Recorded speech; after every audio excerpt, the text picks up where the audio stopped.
Ayan mga idol, yan po pala ang update natin dito sa ating ginagawang project dito sa Tanawan, Batangas, sa Sunday Homes. Huwag nyo rin sanang kalimutan na i-subscribe ang ating munting YouTube channel para makatulong na rin po sa pag-angat. Yan, maraming salamat po. Samahan nyo po ako. Let's go! Ayan guys, welcome back to my channel. Mag-update na naman po tayo dito sa atin sa ginagawa dito sa Sunday Home sa Tanawan, Batangas. Update po natin itong unit na ginagawa natin. Ayan po ang ating ginagawang unit. Yan. Guys, ito. Bali ito, tapos na po yung mapalitadahan yung wall dito sa labas. Yung fence. Back to back po. Bali dito, yan, tapos na rin dito sa kabilang side. Na plaster na rin. Tapos dito naman, yan, binibistay po na yung white sand po ang ginagamit natin na buhangin para sa pag-plastering. Yan. Dito, ito naman po, yan, isusunod na pong plasteran yun dito sa loob. Galing na po tayo doon sa labas kanina. Yan. Silipin naman natin dito sa loob. Ano mga idol. Dito. Ito po yung ating ginawa nung nakaraan after bagyo.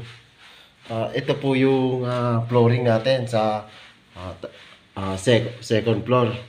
Bali tapos na po natin na ma-tiles lahat. Pati yung siruho na ilagay na rin natin. Yan. Ito na po yung ating finish ng tiles. Maganda po yung design ng tiles. Wood po yung design niya. Ayan.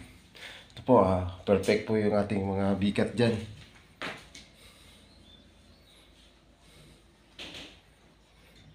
Tapos, ito po, nag-wall na po tayo. Bali, gagawin na po natin yung drywall natin na division. Yan. Bali, nakalagay na po tayo ng metal stud. Yan. Ito, nilagay na rin natin yung mga vertical na metal stud. Tapos dito, ito po yung opening ng ating pinto. Tapos dito, mayroon pa po tayo dito pinto. Yan, dito, okay na po. Nailagay na rin natin yung ating framing ng ating metal stud. Yan. Tapos yung mga electricals supply, nilagay na rin po natin. Ayan. Bali yan po, wawiringan na lang natin yan. Dito natin yan papadaanin. Tatagos yan sa kesame, bababa dito. Bali yan po yung supply ng aircon. Yan.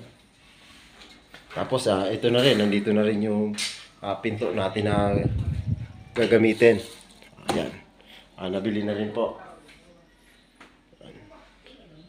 Tapos dito, yan, ano na rin natin yung electrical, sinatiktik na rin natin yung para sa switch. Tapos maglalagay tayo dito ng outlet. Yan. Lalagay na rin natin. Natiktik na rin natin. Mag-wiring na lang tayo dyan.